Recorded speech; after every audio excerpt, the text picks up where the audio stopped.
L'Église de Christ a tout autant de puissance divine que Christ lui-même en avait sur la terre. Elle en a même plus encore, puisqu'à présent, Jésus est sur le trône de la puissance. Quand l'Église ouvrira les yeux sur cette vérité, quand elle se relèvera pour sortir de la poudre et revêtir ses habits royaux, quand elle regardera au Seigneur pour être revêtue de la vertu d'en haut, son témoignage sera plein de vie et de puissance. Il sera la preuve de la présence en elle de son Dieu tout-puissant. Nous sommes revêtus de la vertu d'en haut.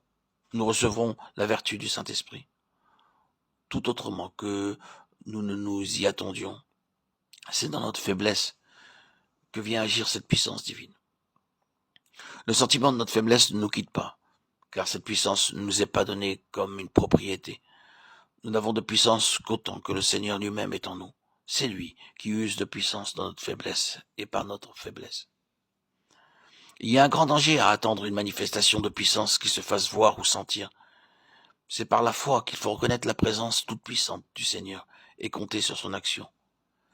Être revêtu de la vertu d'en haut et recevoir la vertu du Saint-Esprit, c'est donc recevoir si bien par la foi le Seigneur Jésus lui-même que notre âme se réjouit de sa présence invisible, certaine que sa force s'accomplit dans la faiblesse.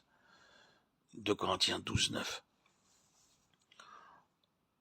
L'ensemble d'un corps dépend de l'état des différentes parties qui le composent. De même, la puissance de l'Église de Christ dépend de l'état de chacun de ses membres.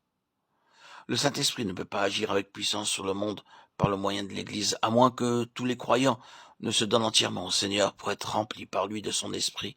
Travaillons et prions dans ce sens-là. Une puissance douée de volonté est prête à faire passer sa volonté dans la mienne en toutes circonstances.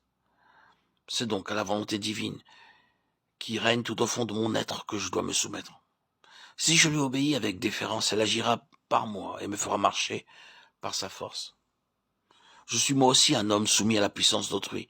J'ai sous moi des soldats et je dis à l'un, va, il va, Matthieu 8, 9.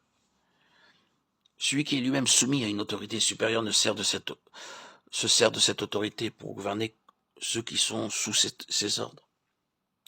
Pour vaincre et dominer, il faut que je commence par être soumis à l'autorité suprême. Oh, notre Père, nous te remercions de tout ce que tu as préparé pour tes enfants. Nous te remercions de ce que c'est par leur faiblesse même qu'ils peuvent devenir forts, de ce que c'est précisément dans leur faiblesse que ta toute-puissance te glorifie.